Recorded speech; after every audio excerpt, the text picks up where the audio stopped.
episode is brought to you by CalTIF Investments and Consultants. So anything to do with investing into new construction properties, they definitely could provide that service, as well as if you're looking for rental properties, they definitely could be able to consult you and provide you with the proper service needed for rentals as well. What's going on, guys? Sadiq, welcome to the Netwrk, where the network is a group or system of interconnected people or things. So today I have a dude that's in the development side of the industry who's been doing this thing for a while. We follow each other on social. I love what he has going on social media in terms of how he markets himself and his family, in terms of how he markets his projects, right? And the dude's he's knowledgeable in regards to what he does. We went to school together. Him and his wife and we all went to school together, and just seeing where he's at now is just amazing, because a lot of times, growing up in the hood or growing up in the city, you really never, for us growing up in the city, it's typically hard to think about who's going to make it out and who's going to succeed. But this dude right here, he's broken barriers, and he's been doing this thing for such a long time. I respect it. I respect this guy. I admire this guy for his work, his effort, his grind, everything that he has going on. Ladies and gentlemen, welcome. And I am going to introduce you guys to the man himself, Terrell. Let's go, Terrell. Talk to the people. Let the people know who you are and what you do. Thank you for the great introduction. I appreciate it. I appreciate it. Very extremely gracious. But yeah, like my man Sadiq said, my name is Terrell. I'm from here, born and raised, Providence, Rhode Island, and I'm a real estate investor. It's not really the way I started. You know what I'm saying? Like, I kind of graduated. We went to high school together. Yeah. From high school, I joined the military. From the military, I worked at Cox. I was a network technician for like 15 years, actually. And then I just started buying rentals. Dope. When I worked there, I just started buying rentals. This was obviously a different time. You know what I'm saying? Like, it's not the way it is today. Yeah. Like, I was buying properties for like $60,000, just like, unbelievable prices. Like, stuff that you wouldn't hear of today. But I was able to build up a portfolio, basically buying stuff that needed work, buying stuff that needed to be rehabbed, whether it was light or extensive. And over time, I built up a portfolio, and then here I am today. That's crazy. So you've gone through the aspect of your journey to get to where you're at today. Yep. And now you actually present yourself on social media and you showcase people, your work, and all that great stuff. Yep. Mr. Deep Pockets, right, Terrell? Yeah. Where did that name come from, and what does that name mean? Okay. So the answer is not that interesting, actually. So my wife is the one who really, I got to back up for a minute, because my wife, she's really, like, she's the backbone. She got my back. She's like literally everything. Shout out to Vanessa. Absolutely, 1,000%. So she actually, like, I've been doing this for a long time, and it's not like, it's just what I do. But she actually pushed me to get on social media. I wasn't on social media. Gotcha. She's like, yo, you should actually, she's like, yo, you got this personality, whatever. She's like, you should be in front of a camera. And I'm like, I don't know about that. I was pushing back a lot. I was like, that ain't me. That ain't my thing. I can't tell. Yeah, I know. Yeah, you were like, what? So it's like, eventually I'm like, yeah, I'll do that. So I got the Instagram, and I set up the account. I literally was late to social media. So got on it, and I figured, I started looking around, because again, I'm way late in the game. So I started looking around what people got going on, and I wanted something that kind of encompassed a little bit of my personality, narcissism, but you know what I'm saying? But not really, it's not really the reality of the situation. Mr. Deep Pockets is catchy, and it kind of really highlights a little bit of my personality, but in reality, like, my pockets ain't that deep. It's like, as an investor, your money's always out there. Facts. You know what I'm saying? It's like you never are sitting on a whole bunch of money because your money's always at work. So the reality is your pockets are not deep. Your pockets are really shallow most of the time. But it's an interesting name. You know what I'm saying? And I feel like it almost encompasses a little bit of my kind of narcissism and, you know, playfulness and just, you know, just not taking myself that seriously. That's what that is. It's crazy because when I watch you on social, right? Yeah. You're so. I like people that's extremely authentic. Yes. Because I try to come off as authentic as possible, You do. especially the way we grew up. Nothing for me is fantasized, I guess, because our life was real. You know, course. and we all know that a lot of times things that we see on social media could be fabricated, you know, but the way you come across on social is so authentic. And I think that's why so many people admire how you come across on social. You're yourself. Yeah. I'm not active. You're not active. Like, you be sweating around your kids. You be telling your kids, get out of here. Yeah, it's real life. Like, it's real life. And like, real life, it's so crazy because everybody is genuinely like involved in who you are and what you're building around. Yes. Now, if you really think about it now, Mr. Deep Pockets has become a brand.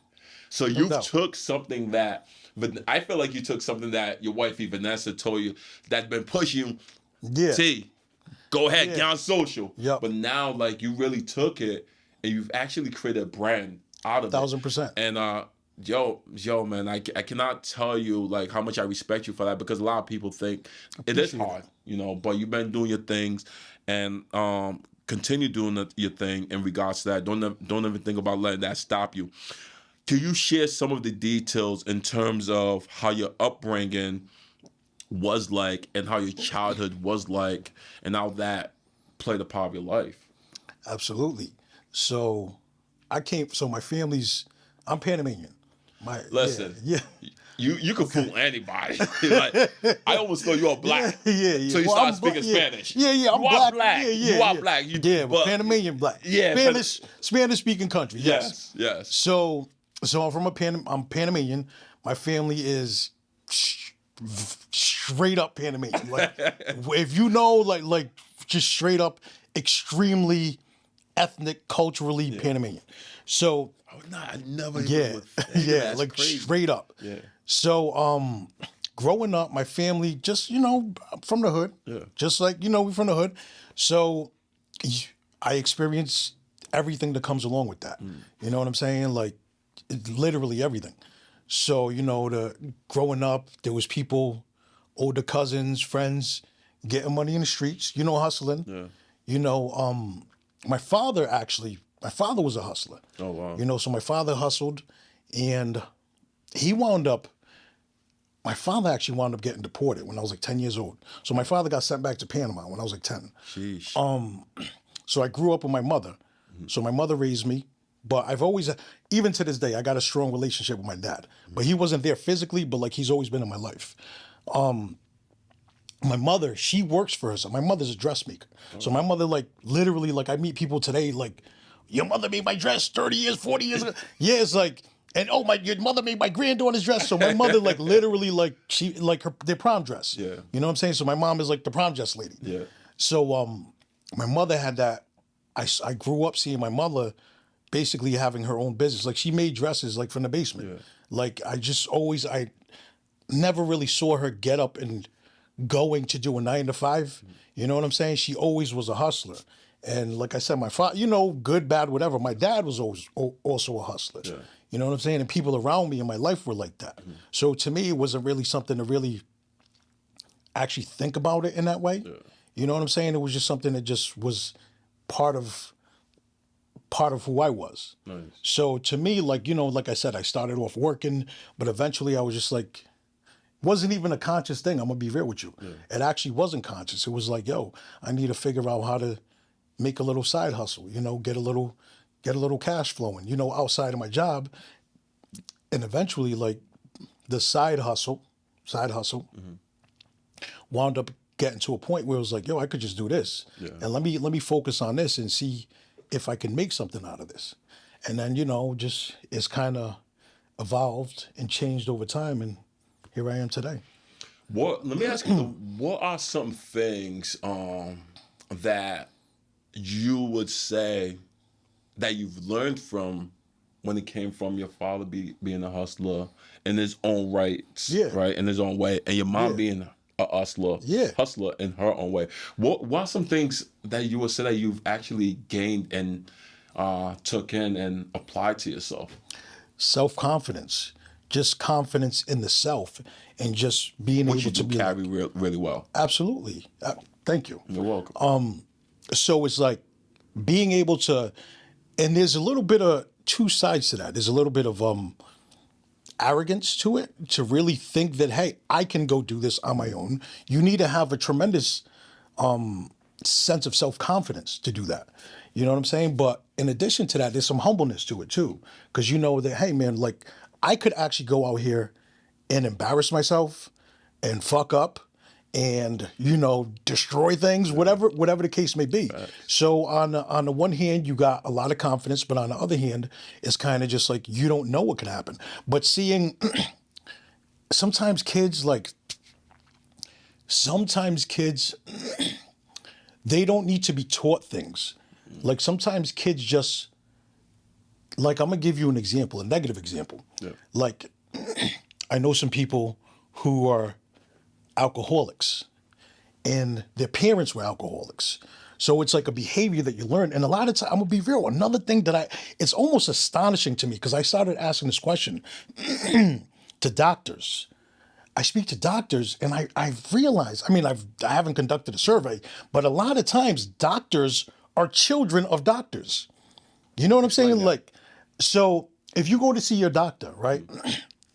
And you start asking them questions, him or her, and you start asking, oh, what your parents do for a living? Oh, my father was a doctor. My mother. So a lot of times, like people who are doctors, they come from households where one of the parents was a doctor. Gotcha. You know what I'm saying? And the same thing goes for alcohol. You know, I drink, but people who drink to excess, if you start to like look into that and you start to kind of really discuss with people, a lot of times they may come from a household where there was a parent who drank to excess. Yeah. You know what I'm saying? And the same thing with, anything really. Drugs. Anything, drugs or anything positive, anything positive. So what I'm saying is a lot of times kids just learn from watching their parents. Like you don't have to teach them anything. They just kind of observe what you do and they kind of, sometimes, not all the time, obviously, but sometimes they just take on the traits of their parents. You know what I'm saying? And that's what, back to me again, that goes back to the way I was raised. It was just something that I observed, and it was just like a part of who I was. Yeah. No, that's interesting that you say that because a lot of times there's this saying that even though it's within either group settings, but I think it could apply to your environment as well, your household environment, the birds of a feather flock together type of situation. Yep.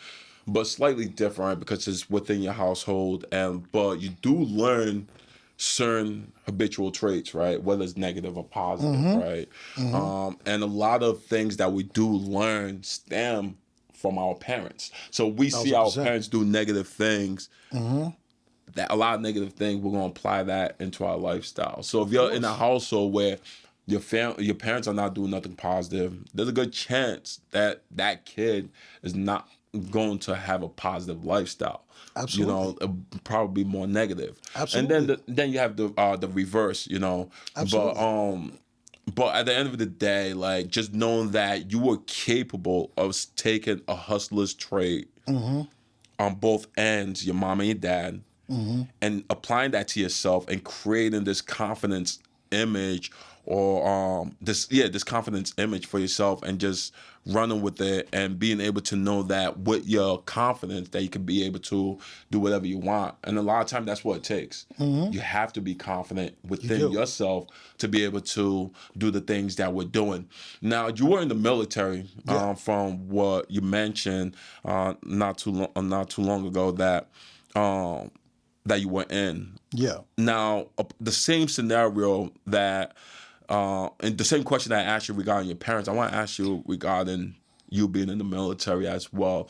What experiences or what things would you say that you've learned and attribute it to within yourself Yeah. and to the things that you do? So the military, I joined the military young, Yep. basically like right after high school, like a year or two after high school. So I went into the military. I was active duty, and I served 4 years. I wound up going to. I traveled. Thanks for serving, by the way. Absolutely, absolutely. It was my honor to serve. So I was stationed down in Georgia, and while I was there, I joined in 2000, and a year later we had the 9/11 thing. Yep. 9/11 happened, and then the whole Afghanistan thing happened.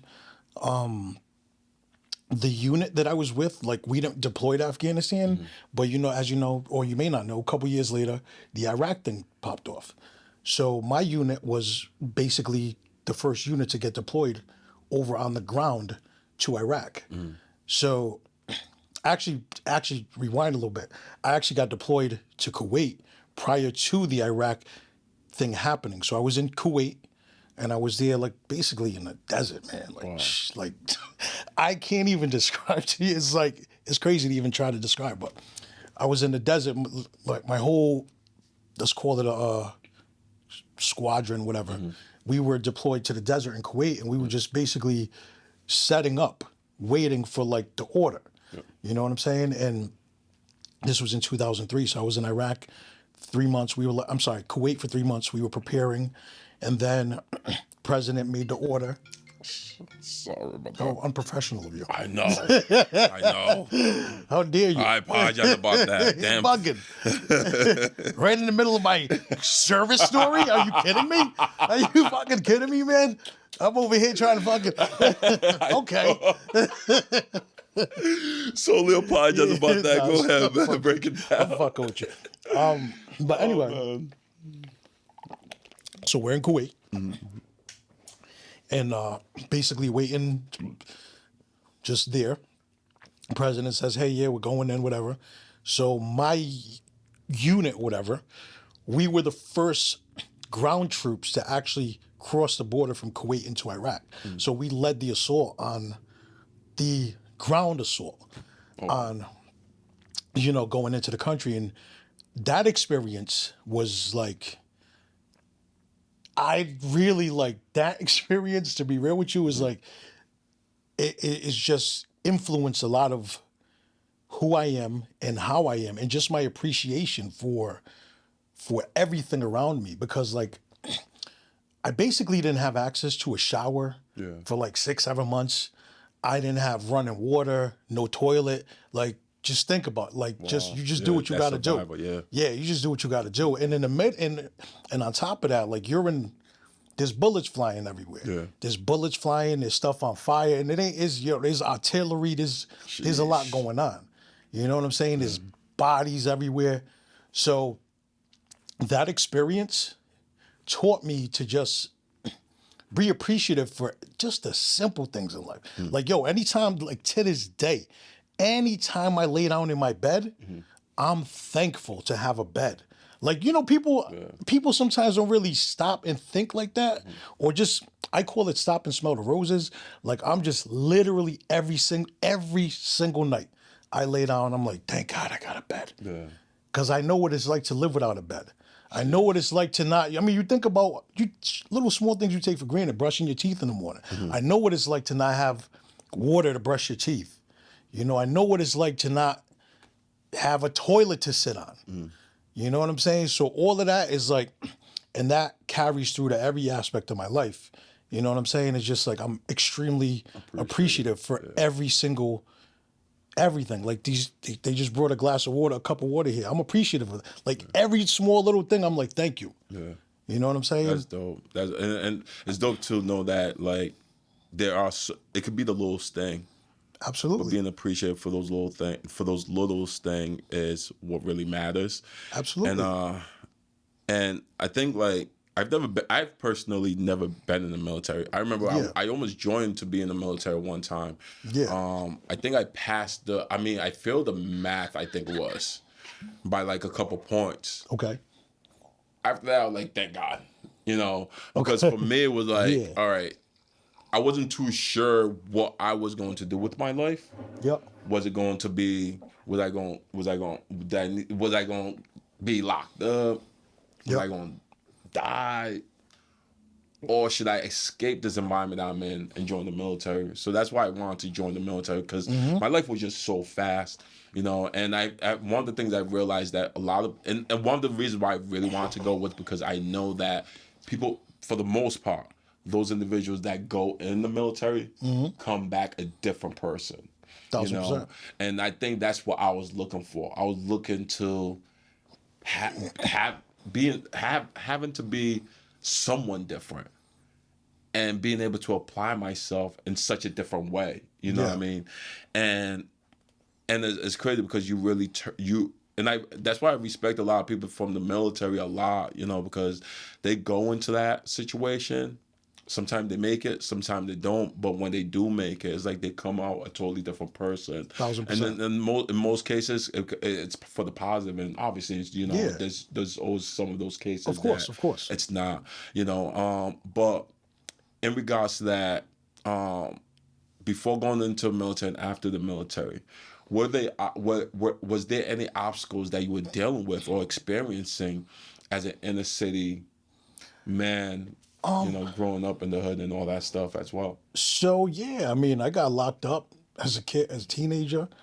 I was around, just like anybody else. There was a lot of things happening around me. There was a lot of.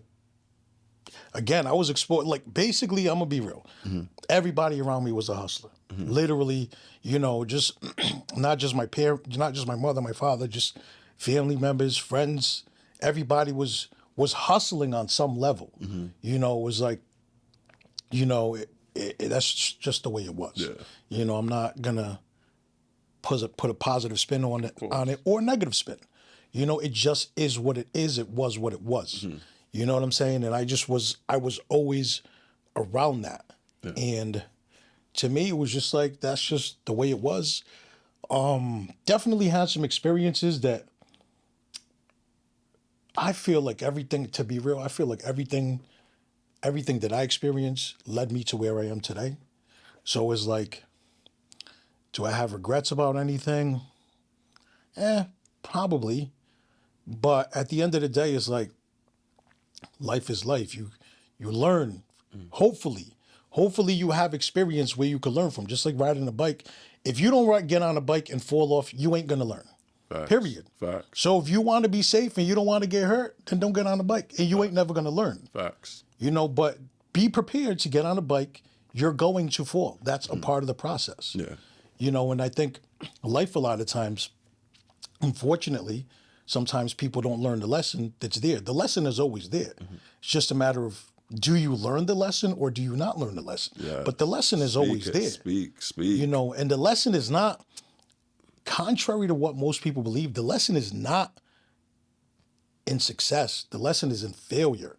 The lesson is in fucking up. Talk that. You know what I'm saying? Yes.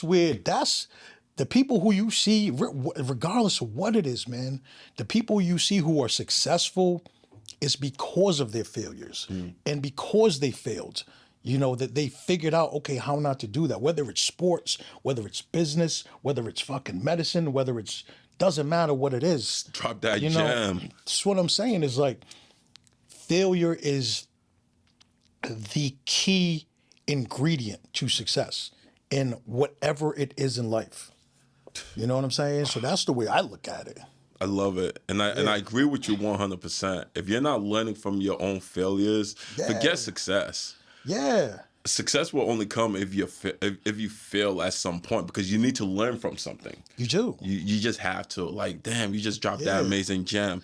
And I'm sorry. I just want to add one more thing to that. Damn. In addition to that, if you're not failing, that means you're just doing shit you already know how to do. You know, if you ain't messing up on nothing, that means you're not trying nothing different. True. You know what I'm saying? You already know how to, whatever it is, drive or do this or do that. If you're smooth sailing on everything in life, you're not growing. That's just the bottom line. I mean, obviously you work out. If you're not pushing yourself, you're not growing. Facts. You know what I'm saying? If you're just going same old routine, you're not pushing your body, whatever, you're not gonna get any results because you're not giving your body a reason to change. Yeah. You got to give your body a reason to change, and you got to give your mind a reason to change. You know. That was such an amazing jam right there, man. And I hope the listeners and people, those that's also viewing it, take that and apply that. So you're big on content creation. Yeah. Now here's my question, right? Sure. Anything. Your kids are involved in your content creation. Absolutely. Well, you bring them in. Yeah. I forced them. I was just about to ask you. I forced them up. I was just about to ask you. Yeah. Do they even enjoy it? Them motherfuckers be mad as fuck, man. Them motherfuckers be fucking. That's why I like keeping the cameras on. Yeah. You know, because it's like they be talking shit the whole time. I'm like, just turn the camera on real quick, and it's like it's not an act. They've been talking shit way before the camera even went on. So I'm like, oh, this is actually funny. I'm like, hit record real quick. Rotate by now. That's actually hilarious. Oh my God. I be seeing, you know what's crazy? I be seeing you go in with you and your daughter. You guys go at it all the time. In terms of where certain things should be at in the house. Or absolutely. Maybe she definitely, especially your daughter. I believe my younger son also involved in the content. Yeah, it's mainly my daughter. Yeah, it's typically you and your daughter, and like so funny with like when you guys are assessing the projects that you're working on. Yeah, and you guys have this going back and forth debate and stuff like that. Yeah. It's so fun. Like, yo, do they? I be thinking to myself like, does she even enjoy, or does he even enjoy being on this with their dad, or like, cause he be torturing them, and like, you're just so fluid in terms of how you speak. Yes. So then I'm also questioning myself, damn, are they really comfortable? Yeah, you know what I mean? So it's like what you see on camera, that's just the way it is. Yeah, our that's love. That's relationship, dope. Our interaction in our relationship is like that. So it's crazy. It's just funny. Like literally, it's just like if you're standing around and you just happen to see, like me and her. I told you my youngest son and Vanessa, they're in Ohio right now. So it's just me and Ashley right now. We went to Panera Bread today. I got some windshield wipers for her. But if you were to just observe us, you would be like, these motherfuckers are the interaction, like the shit she says, it's just funny. Yeah. It's just funny. So it's like, I realize that like having the camera around is like, for people to see what's going on. But really and truly, that's just the way it is. And she really, like, everything you see is just genuine. Like, she helps me. Like, I ask for her advice. Like, what do you think about this? What do you think about that? And the thing I like about Ashley especially, she doesn't have a problem critiquing me. She doesn't have a problem. Yeah, she doesn't. She's like, she'll tell you what's up. She'll tell me what's up. Like you're wearing that? Like even like she didn't see me when I was leaving, but she probably would have had something to say about she's just like this. She's like, wow, you're wearing that. Like, so it's, and that goes for everything. Like, it's good to have somebody, it's always good to have somebody to be able to basically tell you about yourself.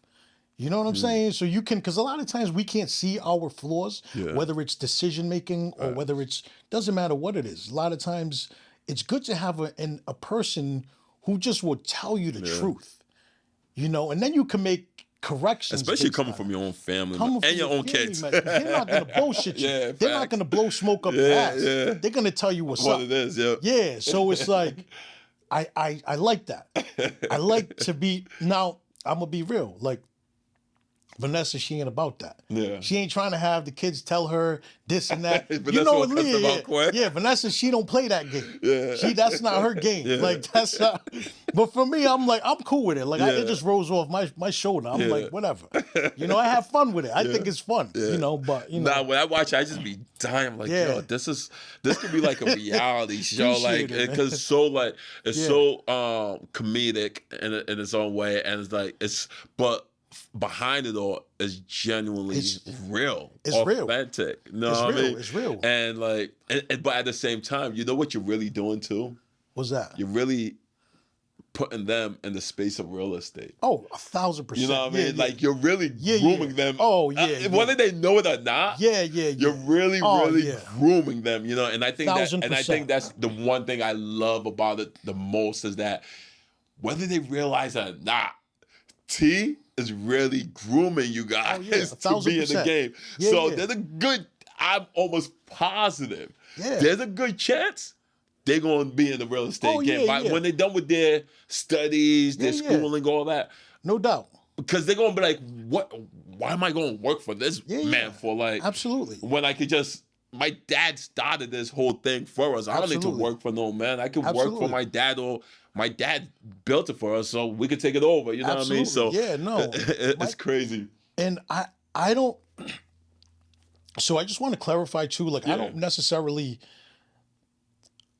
don't necessarily push my kids into like, oh, you have to do this. Yeah. It's like, whatever you do, I'm gonna be happy for you. Yeah. You know, but this, I just want to let you know that this is an option. Yeah.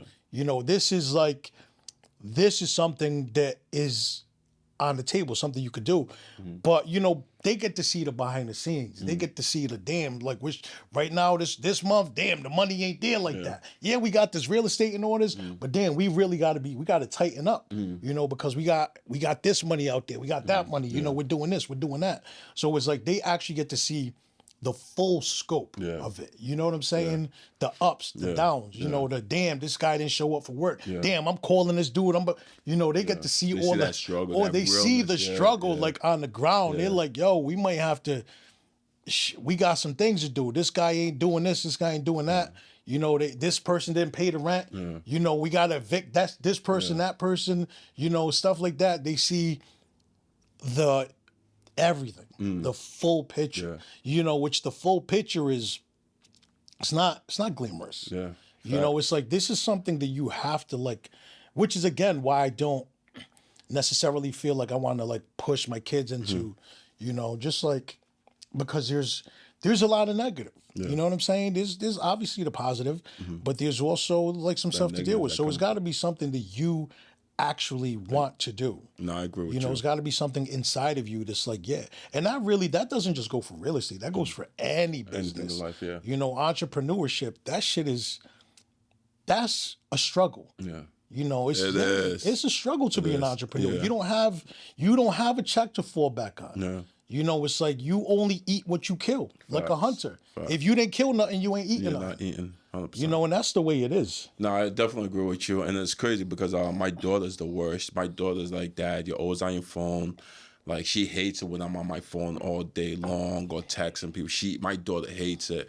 But whether she gets it or not, I don't think she gets it because, like, I have to be on my phone. My phone is my mobile office. Of course. You know, so, like, for us guys, we're always working. We're always trying to, like, put out fires. Yes. We're always trying to maneuver things, you know, just so things could work.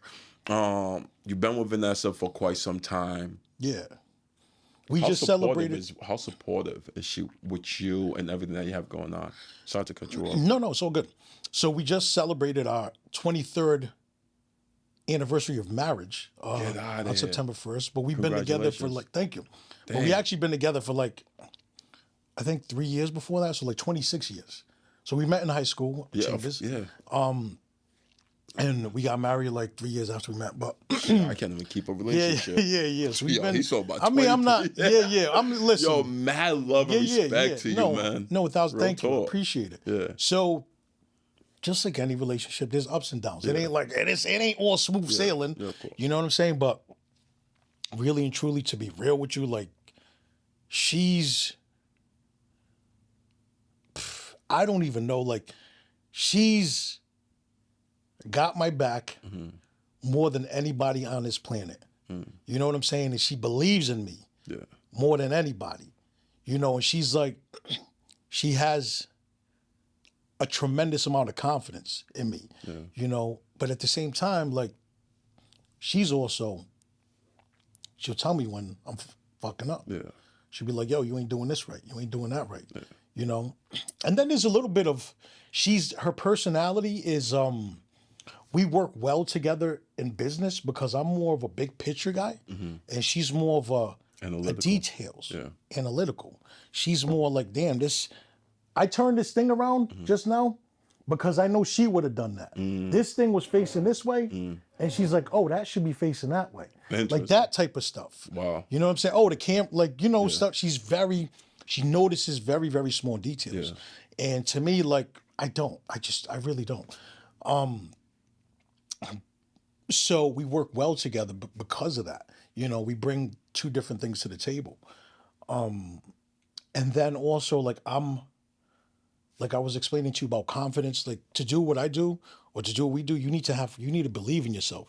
You need to have the confidence to go out there and be like, let's do this deal. She's not that person. She'll be like, no, let's not do it. You know, but when we have it, it's like, all right, well, let's get it done. Yeah. You know, this is what you need to do. Like, she's like that, but she's not going to have the confidence to go out there and be like, let's do this. I'll have the confidence to do that, but then I'm not going to have her personality to be like, oh, let's do this. Yeah. Me, I'm just like, all right, where's the next deal? You know, all right, we did that. All right, you do that. I'm going. You know, it's like, you clean up the mess. Like, that's what I am. I just made this big mess. You clean it up. I'm gonna go make another mess over there.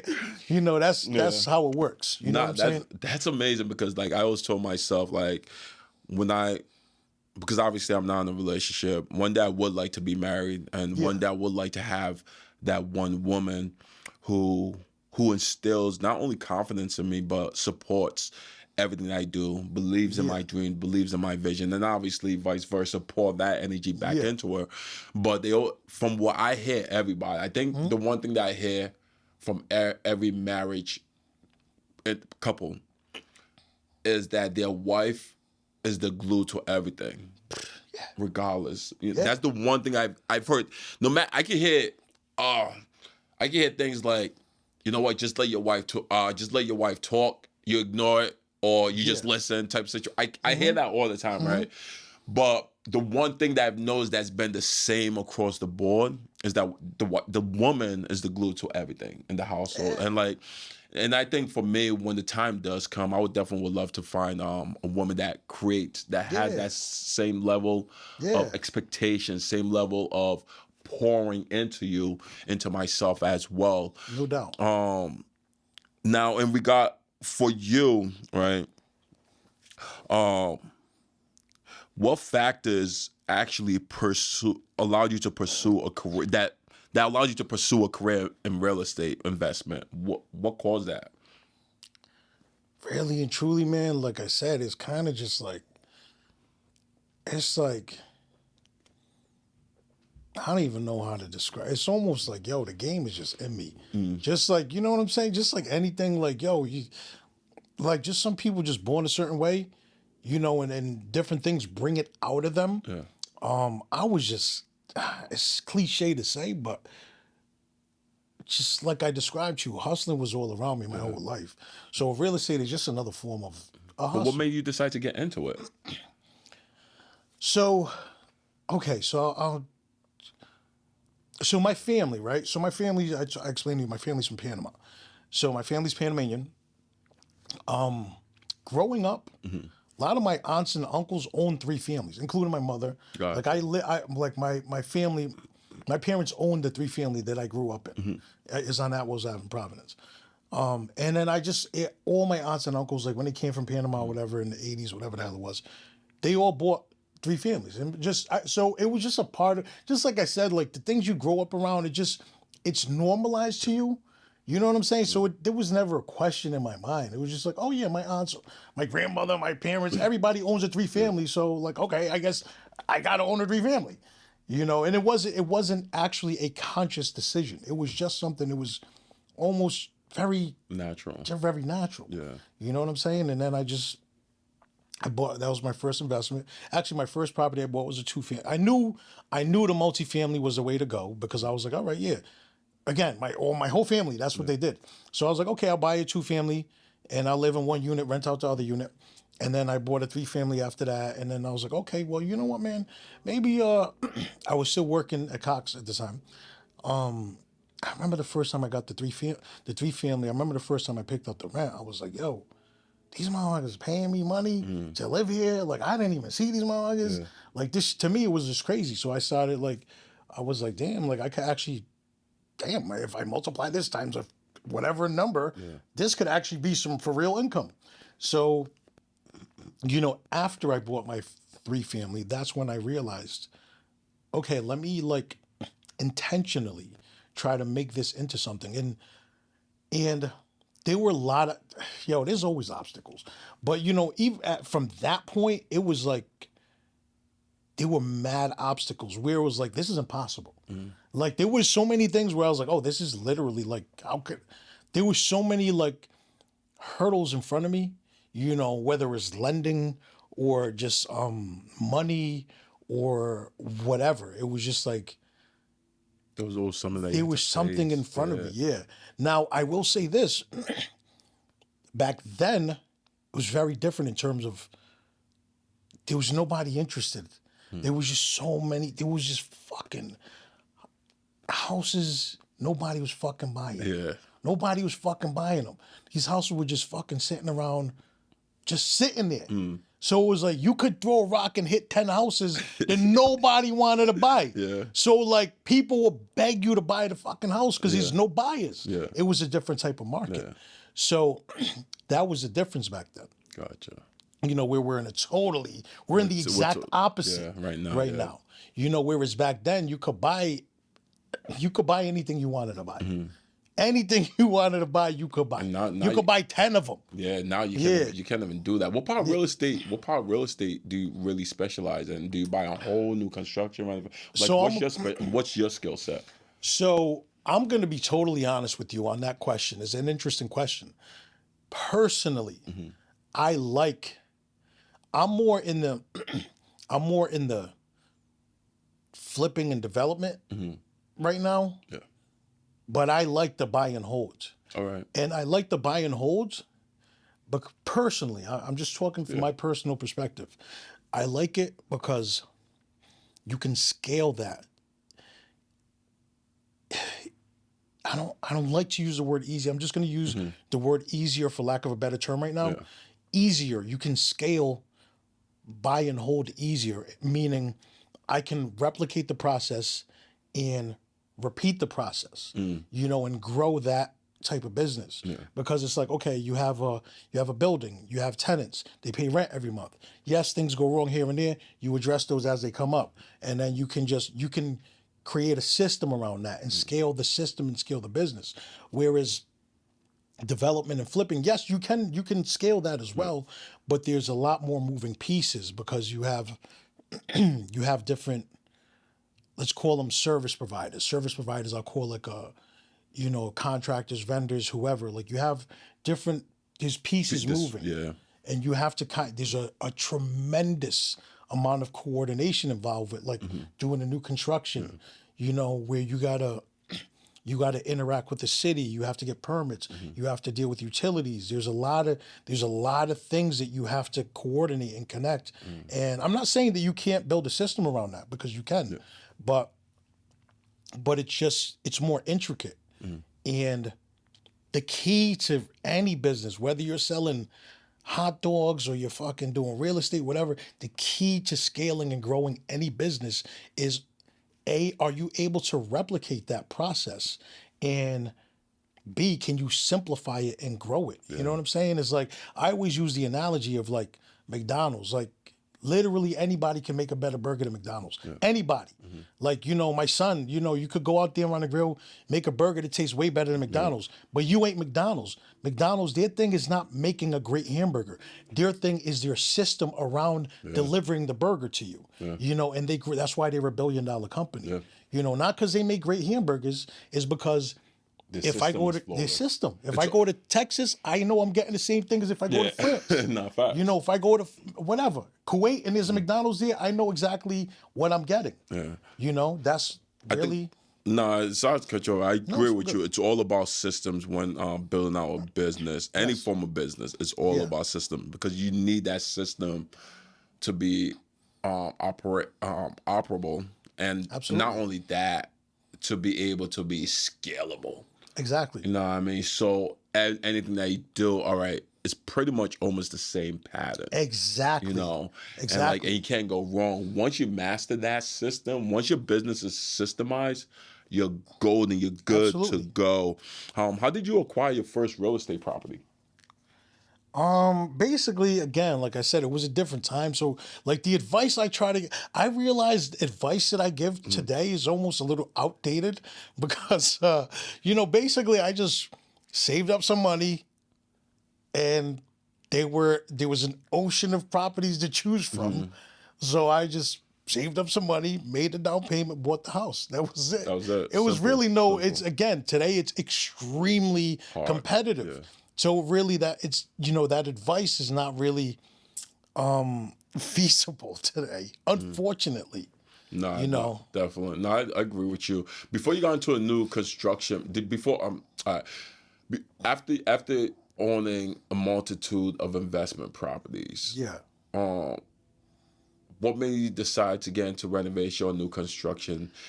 And not only what made you decide, which one did you do first, renovation or new construction? And whichever one you did first, how did you Okay. go about that process? I know there's a lot involved in that question. I understand. Okay, I got it. So me, I jumped right into the renovation thing. So every house that I have ever bought, I had to rehab it, even if it was a multifamily. So the first house I bought, I was like, one of the first houses I bought, it was like literally condemned. I remember it was like, I think it was like 48,000 or something, 3-family. It was like a disaster, but I was like, yo, I see some value here. I see I could buy this thing, fix it up, and the numbers make sense. I could rent this thing, whatever. So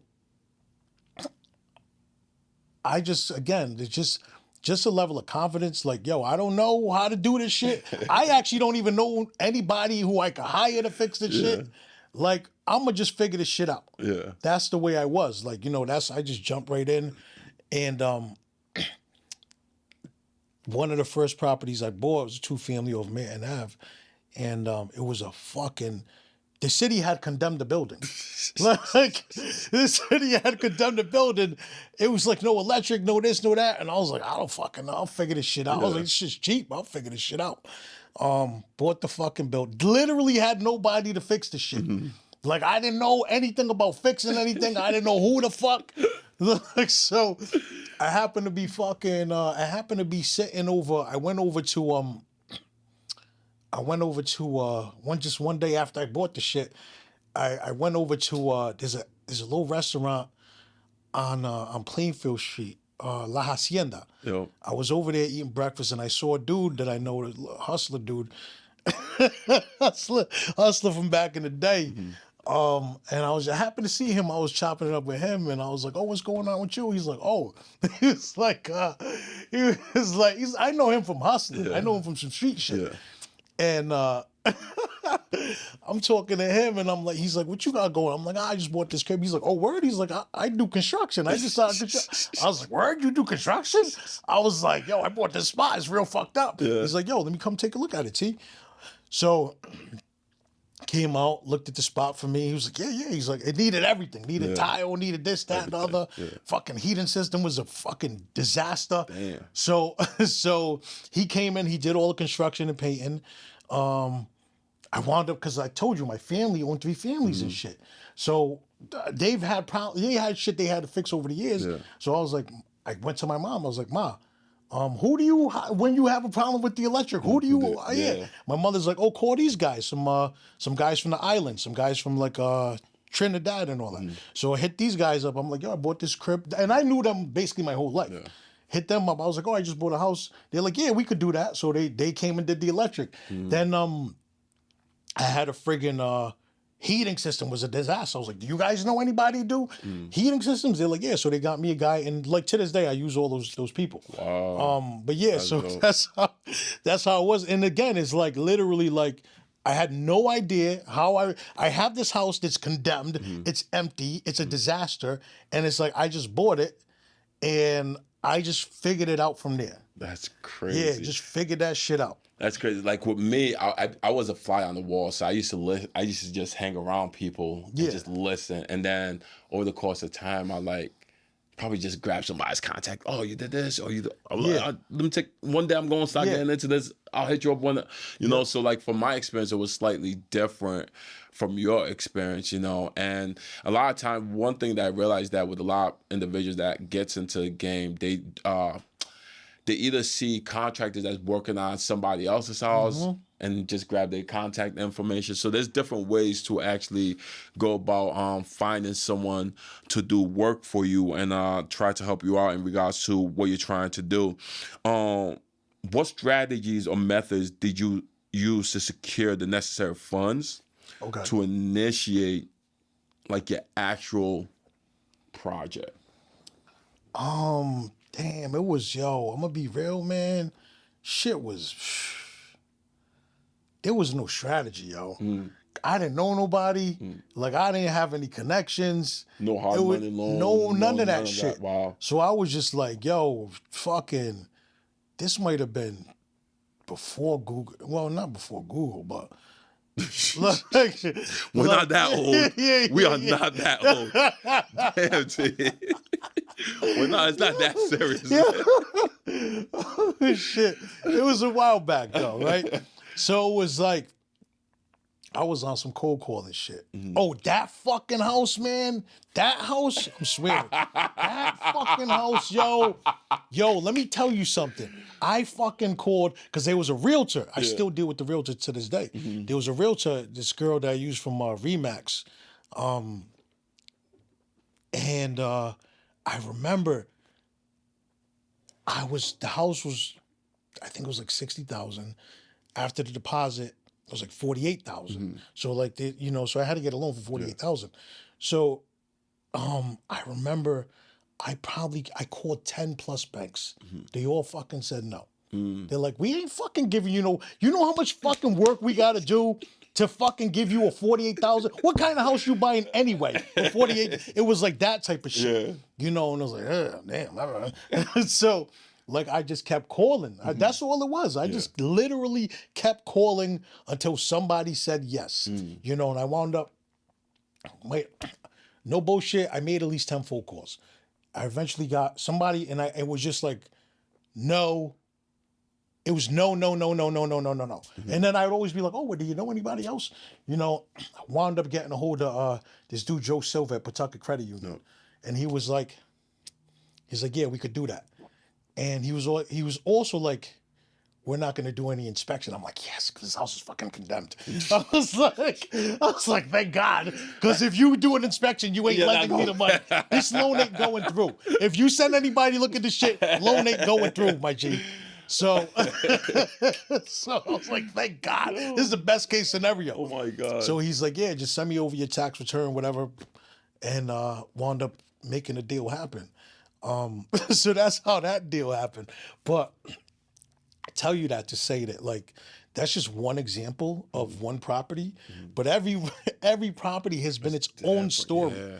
Has been its like own. You never stop learning. Property. It's always something different. And it's never easy. It's never oh, here's the money. Here you go. It's always, and whatever. But, over time, obviously, like, as you build relationships and you build a track record, the money becomes easy. It's not like the money's going to be easy, but this is like, Rhode Island's a small place. And lenders, they tend to just, if they know you and they know you're going to pay their money back, they just give you the money. That's pretty much the way it works, because it's so risky to put money out there that if they have a handful of people who they know are good, money becomes easier to obtain. It becomes like a little bit less of an issue. No, I totally understand. That's important to know. Yeah. What's your current net? So we know that net worth does not mean what you have basically in a bank, right? No, not even close. Not even close, even exactly. Close. Now, with all your investment properties or your projects that you have going on right now, yeah, what does that net worth look like? Oh, my net worth fluctuates. I'm probably in a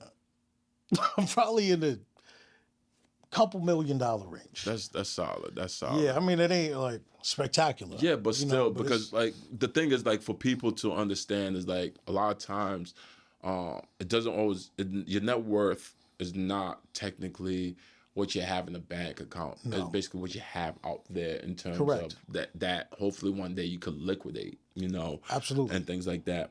How many projects? first of all, so you've been in this game for how long now? 10 plus years. 10 plus 10. So you've Yeah. been in it for quite some time. Yeah. How many projects are you currently working on or that's underway within your real estate portfolio About 4 to 5 right now. that you have going on? Yeah, and over time, I don't fucking know how many I've done. I've done a lot. Maybe 30 fucking different things I've done. I Different rehabs and shit like that. I can't wait till that level of stress hits my table. I'm hoping that I actually systemize everything so tight that's that I important. don't have to deal with that amount of stress. So we're gonna I got a lot of stress though. So I can only imagine because when I did a renovation project, I was dealing with a lot of stress. So I can only imagine, especially when you're working on multiple projects, all stressful. at once. That I can only imagine how stressful that is. Yeah.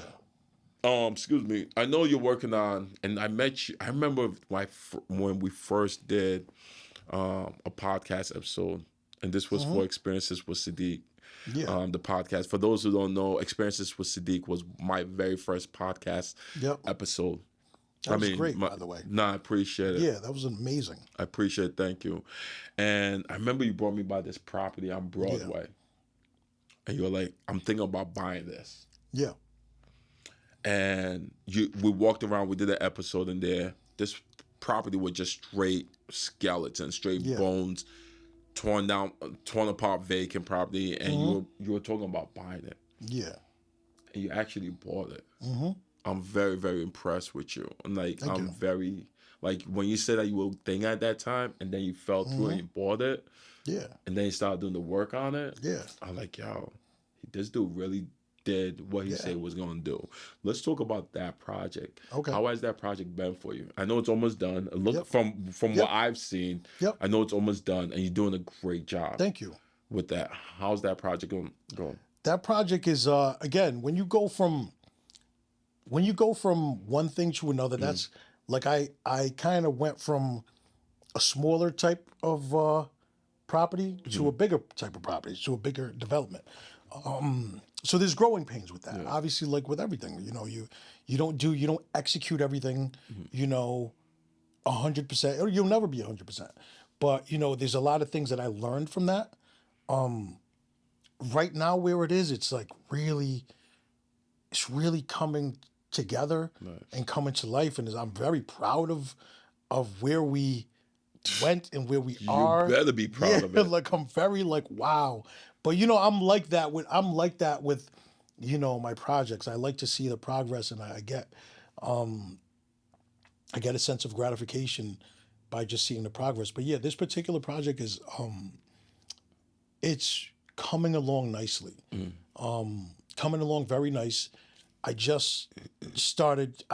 We're at the phase right now where we're basically picking out the finishes. Nice. Like what type of floor we're going to use, what color paint, what type of appliances, all of that, granite, all that stuff, all the finished fun stuff. And we're probably, I would say we're about 70% complete with that. That's amazing. And it's a mixed use property, right? It's a mixed use. So what is a mixed use for those who don't know? So mixed use could be various things. It could be a mix of commercial, residential. It could be warehouse, commercial. It could be various things. That particular property is a mix of commercial and residential. So we have one commercial. I'm going to call it a retail unit, and then we have 5 residentials. What are those residentials going to be? 1 bedroom, 2 bedroom unit? So those are going to be.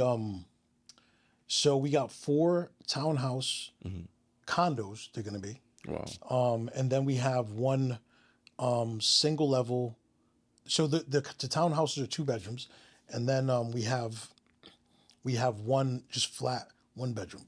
Oh man. And it's pretty much going to be like they're higher end units. Everything is going to be like high end appliances, high end flooring, nice, high end finishes, high end everything. Wow, congratulations on that. Just watching that evolve from nothing to something, like that's dope to me. I'm like, especially when I drive down Broadway sometimes, and I like every time I look, I'm like, this guy T really Yeah. made this happen. And Yeah. I'll never forget. I think, matter of fact, when that you say you wasn't going to, that you getting ready, I think you just bought at that time. And the vision, your vision was just, you were playing with many different visions, It was many fluid. different, It was yeah. fluid There at was that so point. many different ideas that you had that you were playing with at that time, and like now you're just finally making things happen, and that's dope. What's your ongoing strategies for expanding your real estate portfolio? Just kind of really, really and truly, it's just kind of that property is a perfect example because within every property, every project, there's so many different things that go wrong. So my strategy is mainly just kind of looking at. I'll rewind to the military for a second. In the military, anytime we executed in training and stuff like that, anytime we executed like a training mission or whatever, we do what's called an AAR, which is an after action review. So we do like whatever mission we did, we'd all come back and we'd get together and we'd analyze, hey, what was done right here? What was done wrong? And we take the wrongs and we figure out how we can build and improve on that.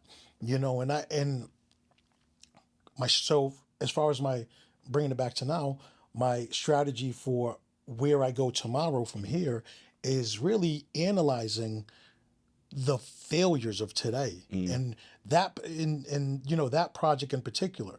What was it that I could have done differently that I didn't do? And how do I kind of repair that and build on it and scale that. What was there, what wasn't there, it should have been there. And vice versa. What was there, it shouldn't have been there. So that's really what, like I was saying about falling off the bike. What's the lessons I'm learning today? Not just like, 10 years ago. What lessons am I learning in this moment? And it's a constant evaluation of what you're doing.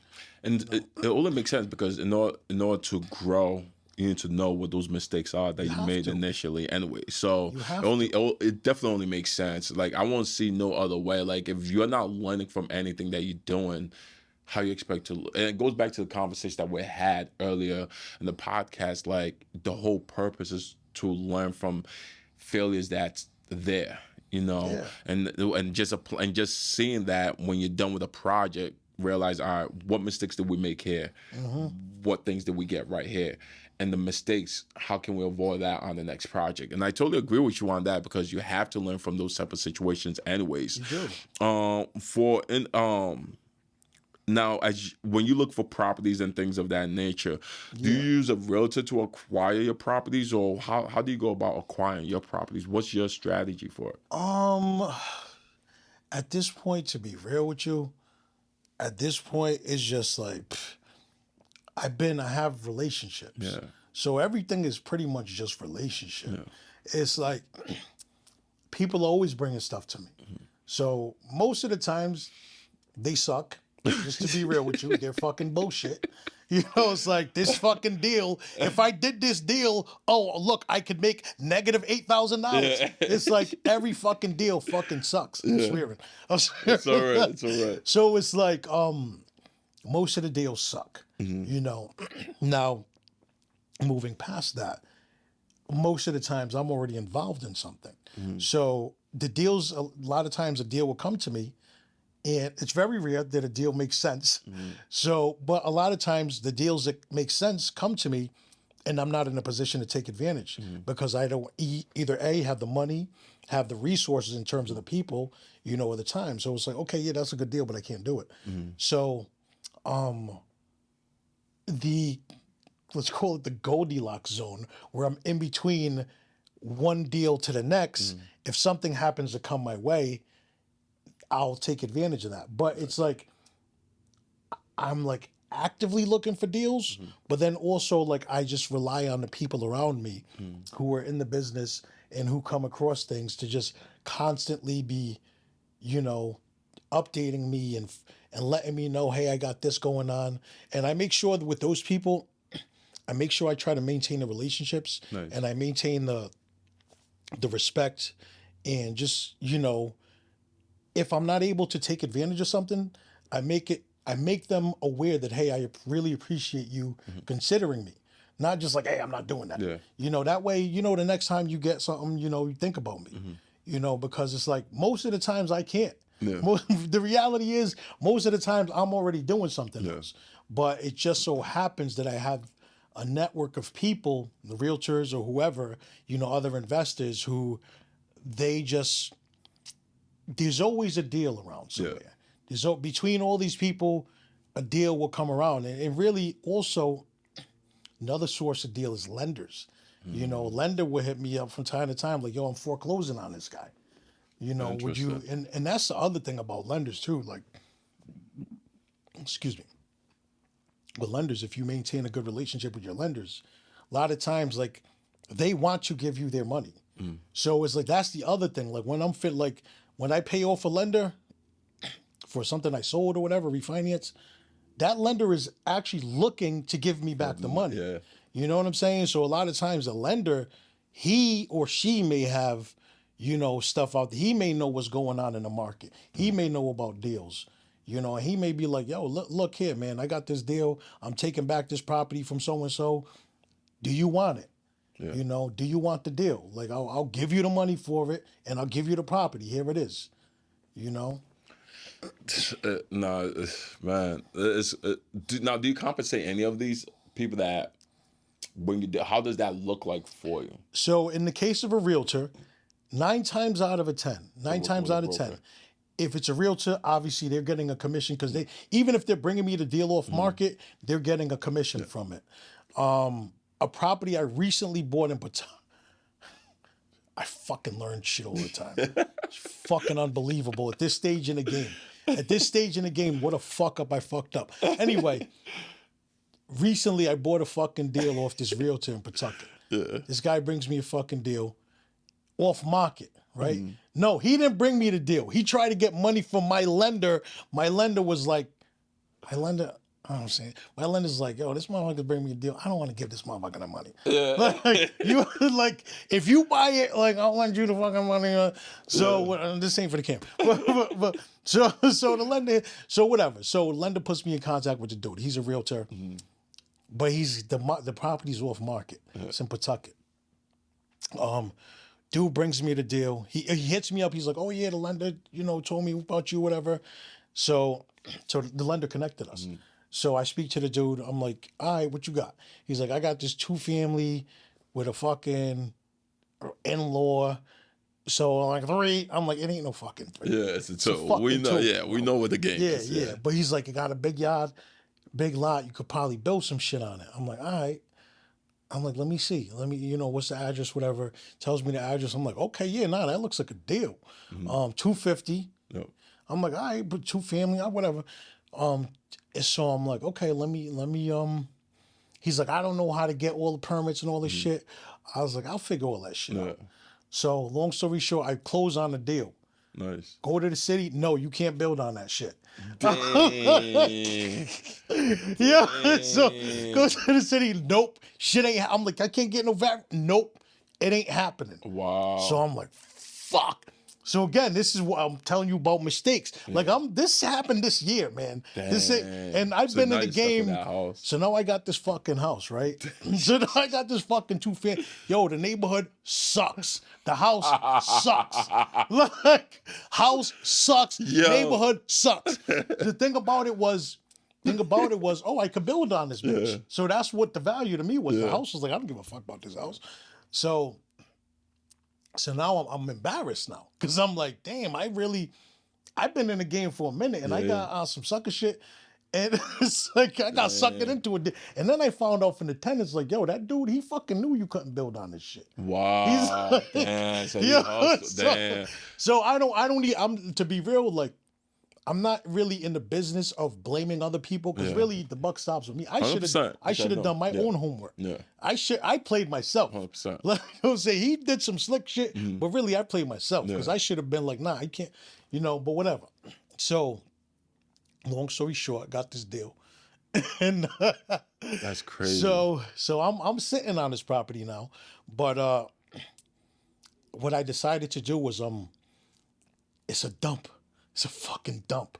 So what I decided to do, I moved out to I happened to have a vacant apartment somewhere else because I just evicted somebody Yeah. from another property. So I'm like, listen, I need you to fucking move out of here. Yeah. So I can fix your apartment up. Dang. So I can sell this bitch. Yeah. You know, but the beauty of it is I paid $230 for it. So they ain't nothing for sale for $230 Yeah. in Pawtucket. Not right now. They ain't nothing for sale. Yeah. So I'm gonna just fix up, do a little bit of light rehab, Yeah. put that bitch back on the market. Market. I'm gonna make all my money Yeah. back. Plus, I'm gonna make a little bit of profit. You know, but you know, it's just something that like that's amateur hour. Yeah. Like I really played myself on that. Yeah. You know, and that's what I mean about learning from mistakes, and that's just a lesson for not for the future. Which I should have learned that lesson a long time ago. That's never happened to me, but that's what I'm saying about sometimes you could get overconfident, you know, and do shit that you should not be doing. No, that's why you always gotta try to analyze any possible there are, or at least try to. You mentioned something about the city tour that you cannot get a permit and stuff like that. What things in regards to the city, when it comes to permitting, are challenges that people will face or can possibly face? The whole process, yo, you gotta like getting a permit.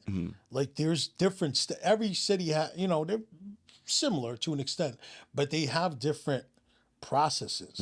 So you have to like, you know, you have to get your plans in place.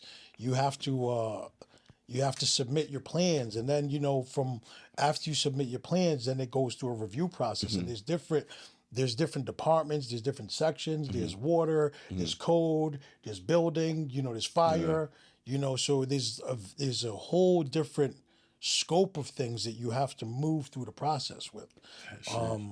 And it's like none of them are easy. You know, that particular building on Broadway, that's in a historic district. So the building is not historic, but it's in a historic district. So I actually, in addition to all those things, I had to appear in front of a board, like and tell them what my ideas and what my plans were, and they had to basically say yes or no. And by the way, it's a public hearing, so anybody it's open to the public, and it was like Zoom or some shit. But like, basically, I got denied. Like, I had to go in front of them 3 times. Went to them the first time, they're like, nope. Second time, they're like, nope, come back. Third time, they're like, listen, you don't know what the fuck you're doing, but we're just gonna say yes, just because clearly you don't know what the fuck's going on. So we'll just hold your hand through this shit, my nigga. We'll hold you. And they were actually, and it's not that they were like difficult, you know, it was difficult. But it's not like they were like trying to be difficult. You know what I'm saying? They're just like, hey, we have very strict protocols. You have to fit your shit in this box. We're telling you. You know, if your shit don't fit in this box, like it don't fit in the box. You know, so and it's like eventually they just like, listen, all right, we see you trying to make this shit happen. We're gonna work with you on your design. They had an issue with the design, the exterior design of the building, the type of windows to use, you know, the type of design we were gonna go with. You know, they had a say in that. So that was a little challenging, but I think you can kind of set this goes for anything. You can set the tone for any relationship. You know, so my belief is like set the tone with these people so that they're more open to working with me. And that's the way I said it from the beginning. Like, look, listen, I never been in front of you guys. You know, I never really been through this process. And I'm not going to try to act like I know everything because I don't. You know what I'm saying? I'm just like, let me know what you need me to do and I'll do it.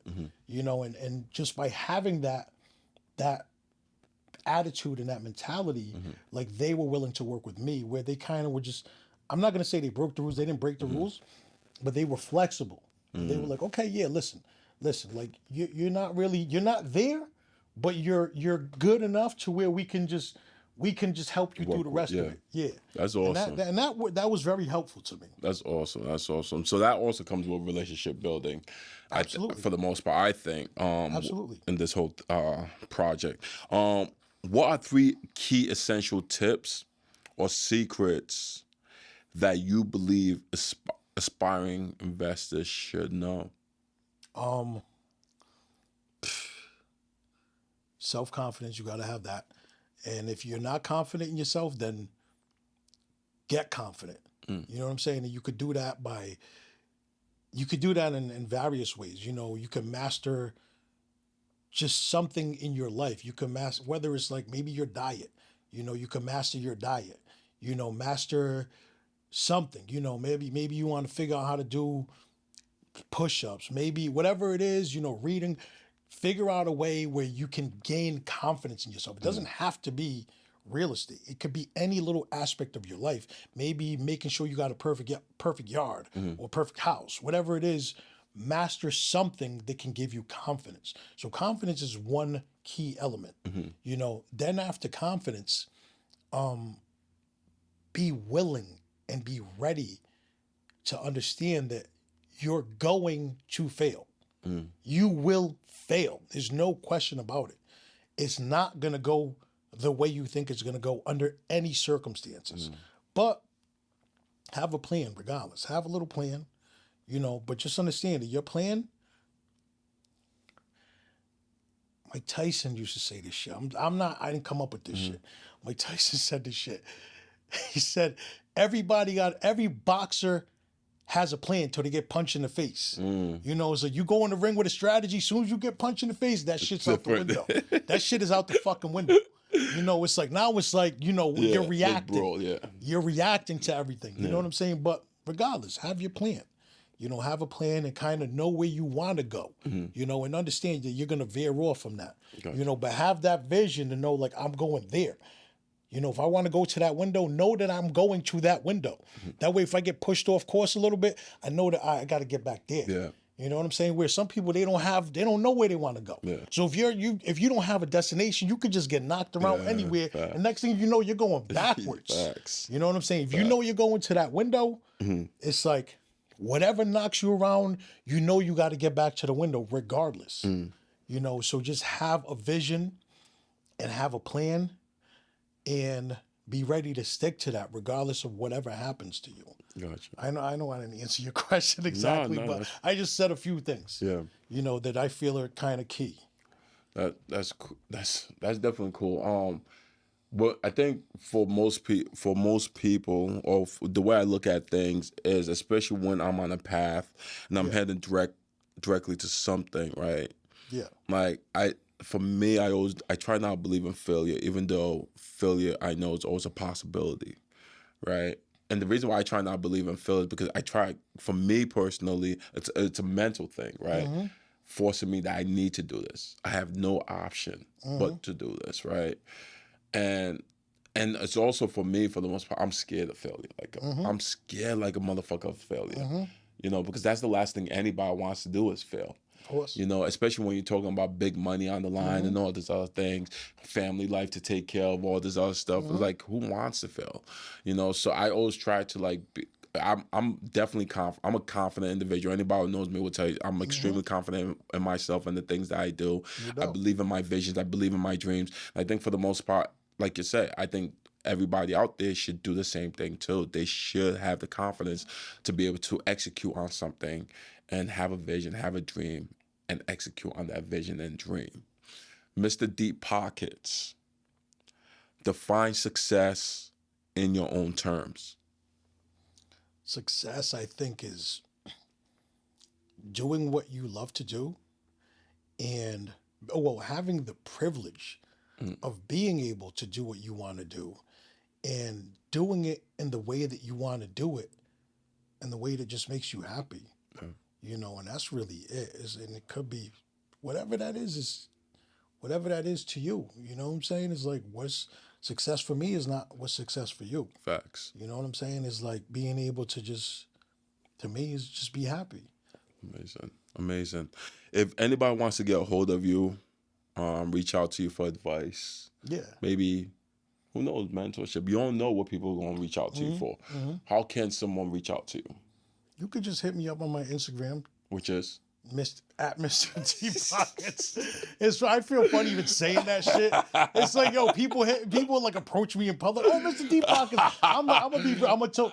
Yo, I can only imagine. Yo, that shit is a little embarrassing. Because it's like, but no. Mr. Deep Pockets on Instagram. You know, just hit me up if you You know, don't. I can only imagine because if I didn't know you yeah, by name, I'm like, what up, Mr. D yeah, Podcast? like, I'm like, I saw you on Instagram, Mr. D Podcast. What's going on? it's like, You know, so I'd be like I like, can oh only my imagine. God, Mr. T Pockets. Oh my God.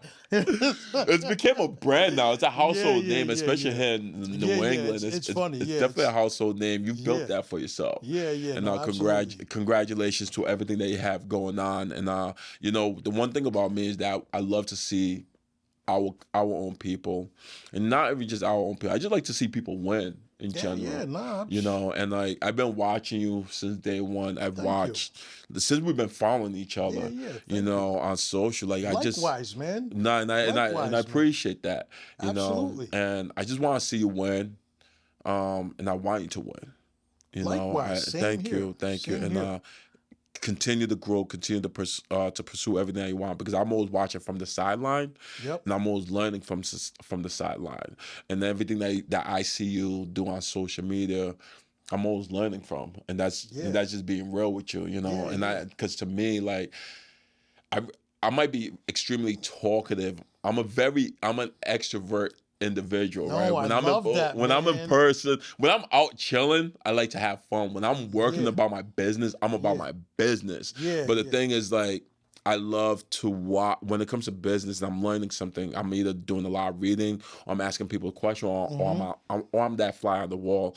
Yeah. And like when it comes to like you are one of those individuals on social media platform that actually like I be peeping, no, what I Yeah. mean, and I just be observing, and I just be like listening to Likewise, man. what you be doing, and then like I appreciate what you bring to the table, what you bring to the community, what Thank you you. bring to your family, and I think like the sky's the limit for you, and I just want to see you win, and for those who don't know who I am, it's your boy Sadiq, you know, the founder of the Netwrk podcast, you know, the Dream Home Project, the Davies team, and everything that when it comes to me, it's all about brand and marketing and just bringing value to the people in the best way, shape, fashion, whatever that looks like for you. And I hope you guys learn some stuff from Mr. D Pockets.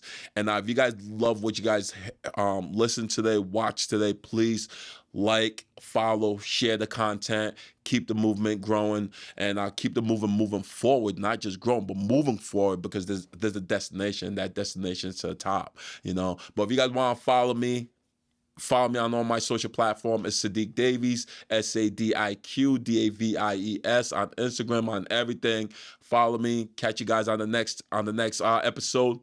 Be good.